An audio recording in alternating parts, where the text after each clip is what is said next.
ఇక్కడ అన్ని ప్లాట్లలో మామిడి శ్రీగంధం చెట్లతో అద్భుతంగా ఉంది. ల్యాండ్ అప్రిషియేషన్, ఫ్రీ మెయింటెనెన్స్, పండ్ల తోటల తాలూకా ప్రయోజనాలు, డబుల్ బెనిఫిట్ ఆఫర్ తో సిర్లసీమ 2. పాలకుర్తి నియోజకవర్గ MLA, young and dynamic MLA Yashaswini Reddy garu అసలు తను ఎక్కడ చదువుకున్నారు, అసలు వాళ్ళ విలేజ్ ఎక్కడ, అంటే రాజకీయాల్లోకి అనుకోకుండా వచ్చారు. అసలు రాజకీయాలకు సంబంధం లేకుండా తను పర్సనల్గా అంటే తనకుండే ఇష్టాలు కానివ్వండి, తన స్టడీస్ గురించి ఈరోజు తనతో మాట్లాడే ప్రయత్నం చేద్దాం. నమస్తే మేడం. నమస్తే అండి. ముందుగా మీకు హ్యాపీ ఉమెన్స్ డే. మీకు ఆర్టీవీ ప్రేక్షకులందరికీ కూడా happy women's day and happy Shivaratri. అంటే చాలా మందికి ఇప్పుడు మీరు ఒక రోల్ మోడల్, సోషల్ మీడియాలో కూడా ఒక సెలబ్రిటీ. మీరు అందరూ కూడా మీకు అసలు మీ ఇష్టాలు ఏంటి, మీ స్టడీ ఏంటి, మీరు ఎంతమంది, అంటే చాలా మందికి చాలా రకరకాలైన క్వశ్చన్స్ ఉన్నాయి. సో ఈరోజు అది రివీల్ చేయబోతున్నాం మేము. అది మీకు మీరు మాకు ఆన్సర్ ఇవ్వాలి. సో అసలు మీరు ఎంతమంది అక్క చెల్లెలు, అసలు ఎక్కడ మీ ప్రాపర్ అనేది, ఎక్కడ మీ స్టడీ, అదంతా జస్ట్ ఒక సీట్ అండ్ షార్ట్గా. మేమిద్దరం అండి సిబ్లింగ్స్. నేను మా చెల్లకి నాకు 7 years ఏజ్ గ్యాప్. ఇప్పుడు తను బీటెక్ సెకండ్ ఇయర్ చదువుతుంది సిబిఐటిలో సిఎస్సి. అంటే మీరు ఇక్కడ పాలకుర్తి వాళ్ళకి కోడలుగా వచ్చారు, కానీ మీ ప్రాపర్ అనేది ఎక్కడ, మీ మదర్ అండ్ డాటర్ ఏంటి, అంటే మీ అమ్మ నాన్నగారు ఏం చేస్తారు అన్నది కూడా చాలా మందికి క్వశ్చన్. వాళ్ళని ఇప్పటివరకు కూడా చాలా మందికి తెలియదు ఎవరో. సో అసలు మీ నాన్నగారు ఏం చేస్తుంటారు? మా ఫాదర్ వెంచర్స్ చేస్తారండి. వెంచర్స్ అండ్ కన్స్ట్రక్షన్, అంటే బిల్డింగ్, అపార్ట్మెంట్స్ అట్లా బిల్డర్ లాగా.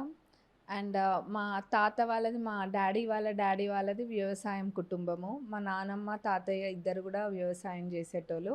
ఇద్దరు కూడా 85 ఏళ్ళు వచ్చేదాకా కూడా 100 ఎకరాల భూమిని వాళ్ళు సొంతంగా దగ్గరుండి వాళ్ళు అంత చేపించేటోళ్ళు వ్యవసాయము. నాకు అది చూసి నాకు కూడా వ్యవసాయం అంటే ఇష్టము. ఇప్పుడు ఇక్కడికి వచ్చినప్పుడు కూడా నేను ఎప్పుడైనా ఖాళీగా ఉన్నప్పుడు ఏదైనా పొలాల దగ్గరికి వెళ్దామని అంటా మా వాళ్ళతోటి. అందుకే మీ అత్తయ్య గారు వాళ్ళు ఆ రోజు భూమి పూజ చేస్తుంటే కూడా మీరు మీ హస్బెండ్ గారు అలా అటు ఆ ల్యాండ్లోకి వెళ్ళి తిరుగుతూ ఉంటుంటే కూడా మేము అనుకున్నాం అసలు ఏంటి ఎలా తిరుగుతున్నారు, ఎటు వెళ్తున్నారు అని చెప్పేసి. మీ వెనకాల వస్తే ప్లీజ్ రావద్దు అని చెప్పేసి మీరు అన్నారు, అందుకేనా? అందుకే. ఎందుకంటే నాకు అట్లా ఇష్టము. పొలాల మధ్యలోకి, లేకపోతే ఏమైనా కూరగాయల చెట్లన్నా, పండ్ల చెట్లన్నా, లేకపోతే పచ్చని పొలాల మధ్యలలోకి, తోటలలోకి వెళ్ళి వాటిని మంచిగా చూడడము, అంటే అదొక నాకు చాలా హ్యాపీగా అనిపిస్తుంది. అంటే మీ సొంతూరు ఎక్కడో చెప్పలేదు ఇందుకు, మీరు పుట్టిన ఊరు. నేను పుట్టింది హైదరాబాద్లోనే. చాలామంది నేను మా డాడీ వాళ్ళ ఊర్లో నాగర్ కర్నూల్ దగ్గర అది డిండి చింతపల్లి అని ఉంటుంది, అక్కడ పుట్టినా అని అనుకుంటున్నారు, కానీ కాదు. నేను పుట్టింది హైదరాబాద్లోనే.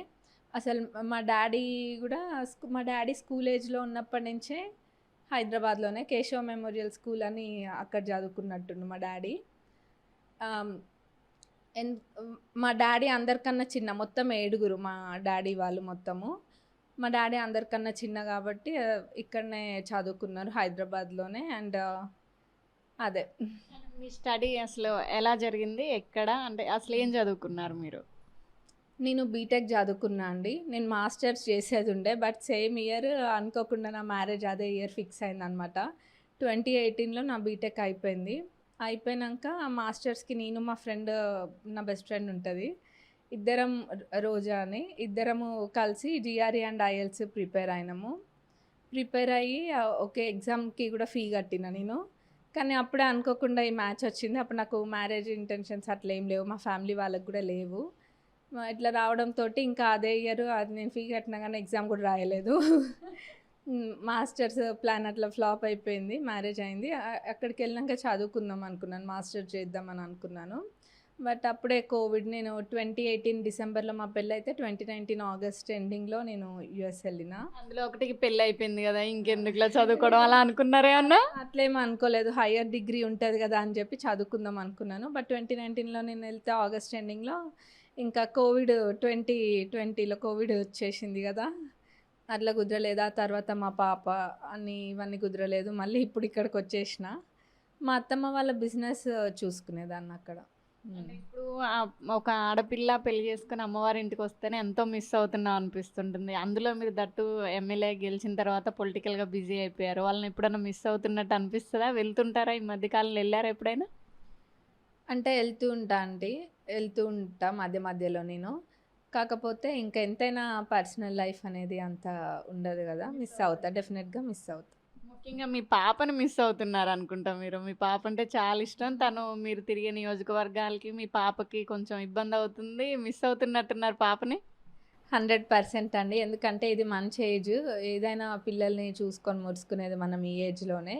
నేను చాలా మిస్ అయితున్నా. నేనెళ్ళినప్పుడు గూడా పాపం మా పాప గూడా అప్పుడు ఆడుకోమంటది. లేకపోతే మమ్మీ లెవ్వు ఆడుకుందాం అంటది. ఏదో చెప్తా ఉంటది. స్టోరీ అంతా చెప్తా ఉంటది. అక్కడ రా అంటది. ఇక్కడ రా అంటది. వాళ్ళు గూడా ఇంకా మిస్ అయితారు గదా! పిల్లలేందంటే చెప్పరు. అంటే వాళ్ళు హ్యాపీగున్నా గానీ స్టిల్ మిస్ అవుతారు మదర్. చెప్పలేరు పైకి. చెప్పలేరు. అంత. మీ పాప పేరు, పూర్తి పేరు ఎవరికీ తెలీదు ఇప్పటిదాకా. మాన్వి. హ్మ్. మీరు ఎమ్మెల్యే రాకముందు ఒక మహిళగా ఉండొచ్చు. ఒక కాలేజీ టైంలో గానివ్వండి. అసలు మీకు ఇష్టమైన హీరో, హీరోయిన్ ఎవరు? నాకు మరీ అంత పర్టిక్యులర్‌గా ఎవరు ఉండకపోయేటోళ్ళు గానీ, మహేష్ బాబు హీరో ఇష్టమండి. మహేష్ బాబు గారి ఫ్యాన్ మీరు? అంటే హీరోయిన్‌లో? హీరోయిన్స్‌లో అంటే చాలా మంది అండి. అట్లా పర్టిక్యులర్‌గా ఎవరని ఏం లేదు. అంటే మీరు ఒక సెలబ్రిటీని ఒక అంటే ఎమ్మెల్యే కాకముందు ఒక సెలబ్రిటీ ఒక ఫ్యాన్‌లా ఉండేటోళ్ళు. బట్ ఇప్పుడు మీకు ఒక ఎమ్మెల్యే సాంగ్ యేసుకుంటూ ఇన్‌స్టాలో మిమ్మల్ని మిమ్మిస్ చేస్తూ మిమ్మల్ని ఒక సెలబ్రిటీలా ప్రజలందరూ ట్రీట్ చేస్తున్నారు. ఇన్‌స్టాలో ఫాలోవర్స్ కానివ్వండి. అంతా ఎట్లా అనిపిస్తుంది ఇప్పుడు మీకు? నాకు మరీ అంత తేడా ఎప్పుడైనా గానీ అనిపియదండి. నేనెప్పుడు ఎట్లా ఉంటానో అదే విధంగా భావిస్తాను. కానీ పేరెంట్స్ అండ్ అత్తమ్మ వాళ్ళు వీళ్ళంతా ప్రౌడ్‌గా ఫీల్ అవుతారు ఫ్యామిలీ వాళ్ళంతా. మీ దాకా వచ్చిందా అసలు? ఒక రీల్ అనేది ఉంటది. యువర్ మై ఎమ్మెల్యే అని చెప్పేసి మీ ఫోటోస్ పెట్టేసి ఇన్‌స్టాగ్రామ్‌లో బాగా ట్రోల్ అవుతూ ఉంటది. అది అసలు మీ దాకా వచ్చిందా? మా ఫ్రెండ్స్ పంపించిండ్రండి. వచ్చింది. ఎలా అనుకున్నారు అప్పుడు చూసి? ఉత్తగా చూసినా అంటే నవ్వుకున్నా ఒక నిమిషం అంతే. అంటే ఫ్రెండ్స్ అంటే టాపిక్ వచ్చింది అడుగుదాం. బెస్ట్ ఫ్రెండ్ అండి కాలేజ్ టైంలో గానివ్వండి, మ్యారేజ్ అవ్వకముందు స్టిల్ ఇప్పటి వరకు మీ లైఫ్‌లో ఎవరైనా బెస్ట్ ఫ్రెండ్ ఉన్నారా? ఉన్నారండి. మా బెస్ట్ ఫ్రెండ్ పేరు రోజా. అండ్ అట్లనే బీటెక్‌లో నాకు ఇంకో ఫ్రెండ్ ఉంటది. తను గూడా బెస్ట్ ఫ్రెండ్. తన పేరు శ్రావణి. అంటే ఇప్పుడు ఒక ఎమ్మెల్యే అయిపోయారు. కొంచెం బిజీ లైఫ్ అయిపోయింది. అంటే బాండింగ్ అనేది ఉందా? మిస్ అవుతున్నారా ఫ్రెండ్స్‌ని? లేదు బాండింగ్ ఉంది. నా ఫ్రెండ్స్‌ని నేను ఇప్పుడు గాదు. ఇంకో 10 ఇయర్స్ తర్వాత కంటిన్యూస్‌గా చూడకుండా కలిసినా మేము కాలేజ్‌లో, స్కూల్‌లో ఉన్నప్పుడు ఎట్లా అట్లనే ఉంటాము. ఇంకో ఫ్రెండ్ ఉంటదనమాట. మొత్తము ముగ్గురు బెస్ట్ ఫ్రెండ్స్ లాగుంటారు. తను పేరు రవలి. అండ్ రోజానేమో నాకు స్కూలు, ఇంటరు, బీటెక్ అన్నీ మేము అనుకోని ఆహ్, స్కూల్‌లో పరిచయము. అక్కడి నుంచి ఇంటర్ అండ్ బీటెక్ ఇద్దరం అనుకోని బ్రాంచెస్ అన్నీ సేమ్ తీసుకున్నామనమాట. మొత్తానికి అట్లా అంతా గూడా కలిసి చదువుకున్నారు ఫ్రెండ్స్ అందరూ గూడా. అంటే మీ లైఫ్‌లో మీ ఫ్రెండ్స్‌తో గానివ్వండి, కాలేజ్, స్కూల్ డేస్‌లో గానీ, అసలు లైఫ్‌లో మర్చిపోలేని ఏదన్నా స్వీట్ మెమరీ ఉందా? ఒక్కటంటే చెప్పగలుగుతా అండి. అట్లా చాలా ఉన్నాయి. స్కూల్‌లో మేమొక 9 మెంబర్స్ బ్యాచ్ ఉంటాము. చాలా బెస్ట్ ఫ్రెండ్స్ అన్నట్టే. అందరం చాలా బెస్ట్ ఫ్రెండ్స్. ఇంకా ఇంటర్‌లో గూడా అట్లా ఒక గ్యాంగ్ ఉంది మాది. బీటెక్‌లో 2 గ్యాంగులున్నాయి. అంటే చాలా ఫ్రెండ్లీగా చాలా మెమోరీస్ ఉన్నాయి. 1, 2 గాదు. చాలా మెమోరీస్ ఉన్నాయి. స్కూల్‌లో అయినా, ఇంటర్‌లో అయినా, బీటెక్‌లో అయినా. అంటే అందులోనే ది బెస్ట్ అసలు మర్చిపోలేనిది అలా గుర్తు రాగానే మన పెదాల మీద నవ్వొచ్చేది, మనకు తెలియకుండానే నవ్వేటువంటి ఇన్సిడెంట్స్ ఏదన్నా ఉందా మీ లైఫ్‌లో? బీటెక్ అంటే స్కూల్‌లో చాలా ఇన్సిడెంట్స్ ఉన్నాయి. ఇక్కడ గూడా ఉన్నాయి. బీటెక్‌లో మేము మా ఈడీడీ డ్రాయింగ్ వాళ్ళు ఉంటది గదా! డ్రాయింగ్ డిపార్ట్‌మెంట్ ఇంజినీరింగ్‌లో. అయితే ఆ క్లాస్‌లో ఆహ్, మేడం ఉంటారు గదా! తను "అమ్మ మీరు అల్లరి జేయకండమ్మా. నేను ఇంటికెళ్ళి గూడా మా మమ్మీకి జెప్పి ఏడుస్తున్నా మీరు" అని అన్నది. మేము స్నాక్స్ తినేటోళ్ళం అనమాట. మధ్యలో కనిపియకుండా డెస్క్‌లో పెట్టుకొని పట్టుకునేది. సడెన్‌గా లేపేది. అండ్ అట్లనే క్లాస్ బయటకి ఎన్నో సార్లు ఎళ్ళినాము. అట్లా అంటే ఫన్నీగా అంటే చూడ్డానికి చాలా సైలెంట్‌గా ఉంటారు గానీ, మీరు క్లాస్ రూమ్‌లో మంచి అల్లరి చేసేవాళ్ళు ఈ లెక్కన. అంటే క్లాస్ రూమ్‌లో ఏదో అప్పుడు అట్లా చేసేటోళ్ళము. ఇంకా ఒక కెమిస్ట్రీ మ్యామ్ ఉండేదనమాట. తనుండి మా ఫ్రెండ్ కోసం మమ్మల్ని కూడా లేపేదనమాట. మమ్మల్ని టార్గెట్ పెట్టుకునేటోళ్ళు. ఒక్కళ్ళ వల్ల అందరూ బలైపోయేవాళ్ళా క్లాస్‌లో? అంటే అట్లా ఫ్రెండ్ అని కాదు. మేము ఎప్పుడు కొంచెం ఎక్కువ మాట్లాడుకునేటోళ్ళము. అయితే లేపి అయినా గానీ మేము నవ్వేటోళ్ళం లేపినా గానీ. అయితే మంకీస్‌లో కూడా స్పెషల్ మంకీస్ అమ్మ మీరు అని అంటుండే. చెడు విను, చెడు చూడకు, చెడు మాట్లాడుకొని 3 మంకీలున్నట్టు మీరు గూడా అలా ఉండేవాళ్ళా? బెంచ్‌లో ముగ్గురం కూర్చునేటోళ్ళం అట్లనే. అంటే మీ ఫ్యామిలీతో పాటు మీరు పర్సనల్‌గా ఇష్టపడి చేసుకునేటువంటి ఫుడ్ గానివ్వండి, బయటికెళ్ళి ఎక్కువగా తినే ఫుడ్ ఏమన్నా ఉందా? మీ ఫేవరెట్ డిష్ ఏంటసలు? నాకు పన్నీర్ చాలా ఇష్టము. పన్నీర్ వెరైటీస్ అన్నీ గూడా చాలా ఇష్టంగా తింటా ఉంటా. అదే గాదు నేను ఫుడ్డీ అంటే అన్నీ ఎక్స్‌ప్లోర్ చేస్తుంటా. అన్నీ ట్రై చేస్తా కొత్తవన్నీ గూడా. మీరు ఒక యంగ్ అంటే ఎవరికైనా ఏజ్‌లో గ్లామర్ ఉంటదనుకుంటారు. కానీ ఒక పాపకి మదర్ మీరు. అయినా గాని మంచి యంగ్ అండ్ గ్లామర్‌గా ఉంటారు. మీ డ్రెస్సింగ్ స్టైల్ గానివ్వండి, చాలామంది అమ్మాయిలు మీకు ఫాలోవర్స్ ఉంటారు. మీ డ్రెస్ స్టైల్‌కి గాని, మీ గ్లామర్ అసలు మీ గ్లామర్ సీక్రెట్ ఏంటి? గ్లామర్ అంటూ ఏం లేదండి. అట్లేం లేదు సీక్రెట్. నేను పర్టిక్యులర్‌గా ఏది ఫాలో కాను. కాకపోతే నాకు ఫ్రూట్ జ్యూసెస్ అంటే చిన్నప్పటి నుంచైనా ఇష్టము.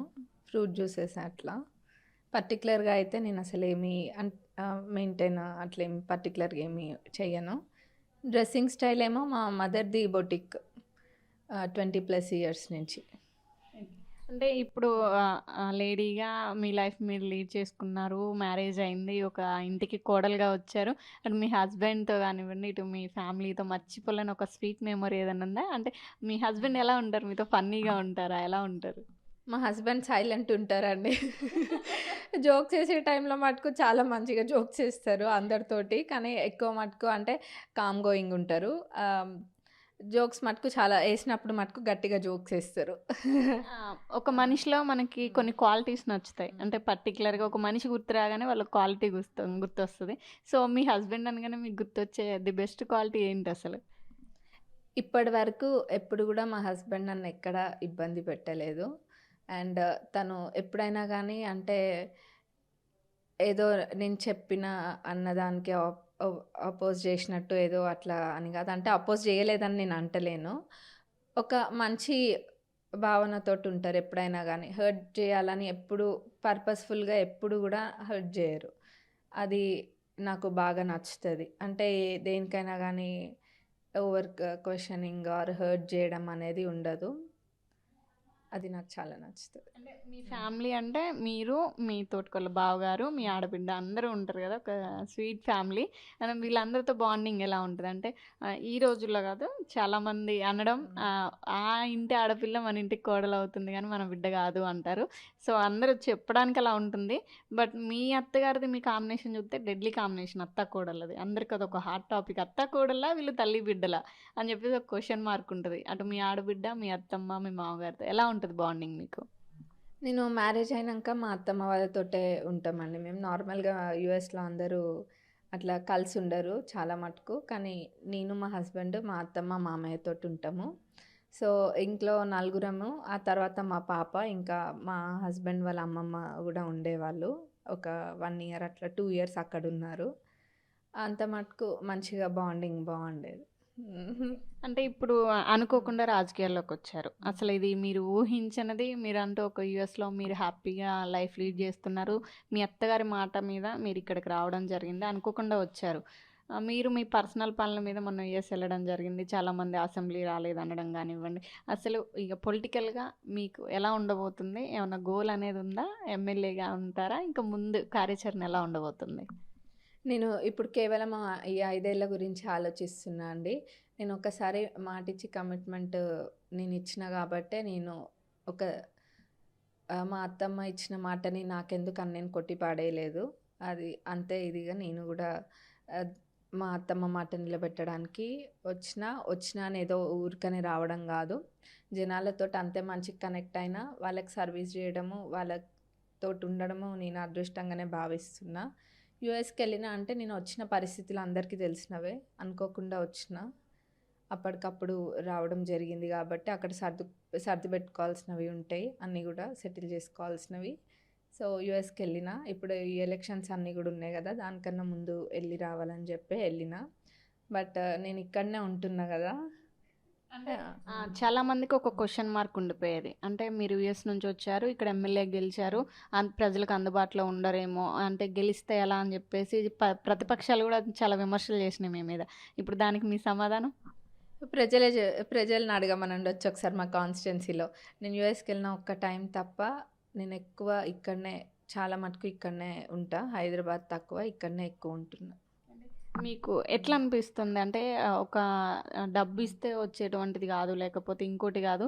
ఈ ఫాలోయింగ్ గానివ్వండి, ఇదంతా అసలు ఎలా సాధ్యమైందసలు మీకు? ఇంత ఇంత తక్కువ టైంలో? అంటే మీరు రాజకీయంగా అనుకోని దిగిన వాళ్ళు కాదు. అంటే సడన్గా మీ అత్తగారి ప్లేస్లో రాని పక్షంలో మీరు కొన్ని అనివార్య కారణాల వల్ల రాజకీయాల్లో దిగారు. సో తక్కువ టైంలో ఇంతమంది ప్రజల అభిమానాలు కానివ్వండి, ఫాలోయింగ్ కానివ్వండి, యూత్కి అట్రాక్ట్ అవ్వడం ఇదంతా అసలు ఎట్లా సాధ్యమైంది మీకు? అది నేను కాదు. మీరు ఎవరినైనా ప్రజల్ని అడగండి. ఎందుకంటే నేను ఆ కోణంలో ఎప్పుడు ఆలోచించలేదు. కాబట్టి నాకు కూడా తెలియదు. అంటే అనుకోకుండా వచ్చారు, మీరు ఉండే విధానాన్ని బట్టి అలా అయ్యారంటారా? నేను ఎట్లున్నానో నేను అంతే ఉన్నా. అంతేగాని ఏదో నేను ఇట్లుండాలి, అట్లుండాలి అని అనుకొని నేను ఎప్పుడు కూడా ఉండలేదు. ప్రజలల్లోకి వెళ్ళిన తర్వాత నాకు వాళ్ళతోటి ఎట్లా అనిపించిందో, ఏం మాట్లాడాలనిపించిందో అది మనసు విప్పి వాళ్ళతోటి మాట్లాడిన వాళ్ళు కూడా అర్థం చేసుకున్నారు. అట్లా జరిగింది. మీరున్న కాన్స్టిట్యున్సీలో తండాలు ఎక్కువ. అక్కడ ఎడ్యుకేషనల్ పీపుల్ అనేది అంతకుముందు గతంలో తక్కువ, ఇప్పుడు అందరూ కూడా డెవలప్ అవుతున్నారు, బయటకు వస్తున్నారు. కానీ ఇప్పటికీ మహిళల మీద కొన్ని అఘాయిత్యాలు జరుగుతున్నాయి, కొంచెం ఇబ్బంది పడుతున్నారు కొన్ని చోట్ల. ఈరోజు మహిళా దినోత్సవ సందర్భంగా మహిళలకి మీరేమన్నా చెప్దాం అనుకుంటున్నారా? మహిళలకి నేను చెప్పదలుచుకుంది ఒక్కటే. ముఖ్యంగా మీరు తండేల గురించి అడిగిండ్రు కాబట్టి తండేల గురించి మాత్రమే చెప్తా. వేరేవి చాలా చెప్పిన ఇంతకుముందే. తండలలో ముఖ్యంగా పిల్లల్ని స్కూల్ డ్రాప్ అవుట్ చేస్తున్నారు. అంటే 6th, 7th, 8th స్టాండర్డ్స్లలోనే ఎక్కువ మటుకు డ్రాప్ అవుట్ చేస్తున్నారు. అట్లా చేయకుండా వాళ్ళని కనుక చదివిపిస్తే వాళ్ళు ఎంతో తెలివిగల వాళ్ళు ఉంటారు పిల్లలు. కాకపోతే మనం ఇంట్లో చెప్పేదాన్ని బట్టి వాళ్ళు మోల్డ్ అవుతారు. వాళ్ళని చదివిపిస్తే రేపు వాళ్ళే మిమ్మల్ని చూసుకునే అంత మంచి పొజిషన్లోకి వాళ్ళు వెళ్తారు. కాబట్టి పిల్లల్ని హయ్యర్ ఎడ్యుకేషన్ కూడా వాళ్ళని చేపియాలని నేను అందరినీ మనస్ఫూర్తిగా కోరుకుంటాను. లాస్ట్ అండ్ ఫైనల్గా ఆర్టీవీ ప్రేక్షకుల కోసం కానివ్వండి, లేకపోతే మీ నియోజకవర్గ ప్రజల కోసం అసలు ఏం చెప్దాం అనుకుంటున్నారు? నేను మా నియోజకవర్గం ప్రజలకి ఎప్పుడు చెప్తున్నా, మళ్ళీ చెప్తున్నా, ఒక మహిళా ఎమ్మెల్యేగా నేను ఏ ఉన్నా కానీ తప్పకుండా అందరినీ సపోర్ట్ చేస్తా. మన కాన్స్టిట్యున్సీలో మీరు నిర్మోహమాటంగా ఎప్పుడైనా వచ్చి మీ సమస్యను నాకు చెప్పుకోవచ్చు. అండ్ మహిళలు ఇంకా ముందుకెళ్ళడానికి ఇంకేమైనా కొత్త సంక్షేమాలతో, ఇంకేమైనా చిన్న స్మాల్ బిజినెస్లు ఇట్లాంటివి వాటన్నిటికీ కూడా ఏమైనా చేయగలిగేది ఉంటే నేను తప్పకుండా చేస్తాను. విన్నారు కదా, ఎంతసేపు రాజకీయాలే కాకుండా యశస్విని రెడ్డి గారి లైఫ్ స్టైల్, అంటే తనకి ఏమేమి ఇష్టం, తను చేసినటువంటి కాలేజీలో అల్లరి పనులు కానివ్వండి, తన ఫ్రెండ్స్ అండ్ ఫ్యామిలీ, తనకి ఇష్టమైన హీరో, ఇలా తన పర్సనల్ లైఫ్ గురించి ఎన్నో విషయాలు మనతో షేర్ చేసుకున్నారు. ఇలాంటి మరిన్ని విశేషాలను మీ ముందుకు తీసుకొస్తున్నాయి మీ ఆర్టీవీ ఓటు స్టూడియో. మరిన్ని వీడియోస్ కోసం ఛానల్ ని సబ్స్క్రైబ్ చేయండి. లేటెస్ట్ అప్డేట్స్ కోసం వాట్సాప్ ఛానల్ ని ఫాలో చేయండి. అండ్ లింక్ డిస్క్రిప్షన్ లో ఉంది.